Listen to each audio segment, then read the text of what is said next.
ప్రభువునందు అత్యంత ప్రియమైన దేవుని ప్రజలందరికీ మన ప్రభువును రక్షకుడైన యేసయ్య అతి శ్రేష్టమైన నామంలో మీ అందరికి శుభాలు తెలియజేసుకుంటున్నాను. దేవుడిచ్చిన మహాకృపను బట్టి ఆయన నామానికే స్తుతులు స్తోత్రాలు కలుగును గాక. అనుదినము దేవుని వాక్యము ద్వారా మనతో మాట్లాడుతూ మనల్ని బలపరుస్తున్న రీతిని బట్టి ఆయన నామానికే స్తుతులు స్తోత్రాలు కలుగును గాక.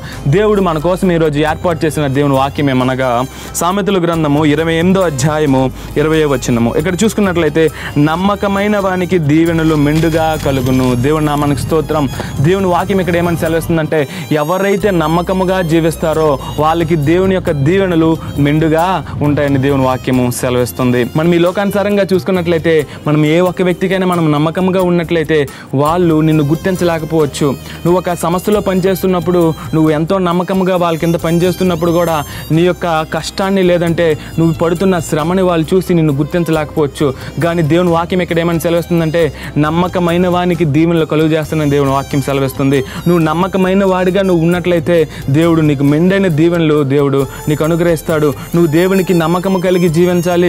ఈ లోకంలో ప్రజల మెప్పు కోసం లేదా అధికారుల మెప్పు కోసం నువ్వు ఎంత నమ్మకముగా వాళ్ళకి జీవించినా, వాళ్ళకి ఎంత నమ్మకము కలిగి వాళ్ళ మీద ఆధారపడి నువ్వు జీవించినా, నువ్వు వాళ్ళ కోసం ఎంత పని చేసినా నీ కష్టానికి ప్రతిఫలం ఉండదు. కానీ నువ్వు దేవునికి నమ్మకము కలిగి జీవించినట్లయితే దేవుడు నీ యొక్క కష్టాన్ని చూసి, లేదంటే నువ్వు దేవుని నామంలో పడుతున్న ఆ శ్రమను చూసి దేవుడు నీకు ప్రతిఫలాన్ని అనుగ్రహిస్తాడు. ఈ లోకంలో నువ్వు దేనికోసం నువ్వు శ్రమించి కష్టపడి పని చేసినా నీకు ప్రతిఫలము కలగకపోవచ్చు. కానీ దేవుని నామంలో నువ్వు ఏ పని చేసినా అది సఫలం అవుతుంది. నువ్వు దేవుని నామంలో నువ్వే పని దేవుని నామంలో దేవుణ్ణి ముందు పెట్టి దేవుణ్ణి ముందు పెట్టి ఏ పని చేసినా అది సఫలం చేసే దేవుడు. నీ నమ్మకాన్ని బట్టి దేవుడు నీకు కార్యాలు చేస్తాడు. నువ్వు దేవునికి నమ్మకముగా ఉన్నట్లయితే దేవుడు నీ యందు ఆనందించి ఆయన నమ్మకమైన వారికి ఆయన దీవెనలు అనుగ్రహిస్తాడు. మనము నమ్మకమైన వారిగా మనము జీవించాలి. కాబట్టి ఈ లోకంలో నీ యొక్క కష్టాన్ని లేదంటే నీ యొక్క నమ్మకత్వాన్ని ఎవరు గుర్తించట్లేదని నువ్వు బాధపడకూడదు. లేదంటే ఈ లోకాన్ని చూసి నువ్వు నీ యొక్క నమ్మకత్వాన్ని నువ్వు విడిచిపెట్టకూడదు.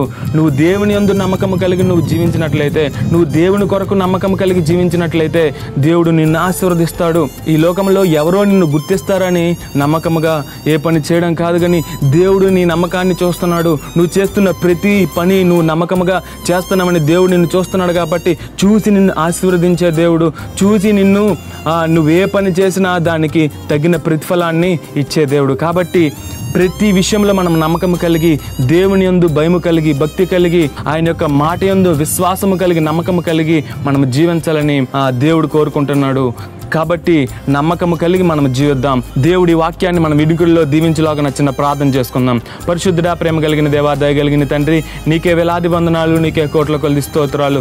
అవునయ్యా, నమ్మకమైన వారిని దేవతండ్రి నువ్వు దీవించే దేవుడు. అయ్యా, నమ్మకమైన వారికి దేవతండ్రి నువ్వు తగిన ప్రతిఫలాన్ని అనుగ్రహించే దేవుడు. ఈ లోకంలో ఎవ్వరు కూడా మాకు తగిన ప్రతిఫలాన్ని ఇవ్వరు, కానీ దేవతండ్రి మీరు మాత్రం దేవతండ్రి మాకు తగిన ప్రతిఫలాన్ని అనుగ్రహించే దేవుడు. దేవతండ్రి పరిశుద్ధుడా, నీకే స్తుతులు స్తోత్రాలయ్యా. దేవతండ్రి పరిశుద్ధుడా, ఇదిగో మా జీవితంలో దేవతండ్రి నువ్వు చేస్తున్న కార్యము గొప్పదయ్యా. దేవా, నువ్వు మా జీవితంలో ఇస్తున్న ఆ దీవెనలో గొప్ప దేవతండ్రి పరిశుద్ధుడా.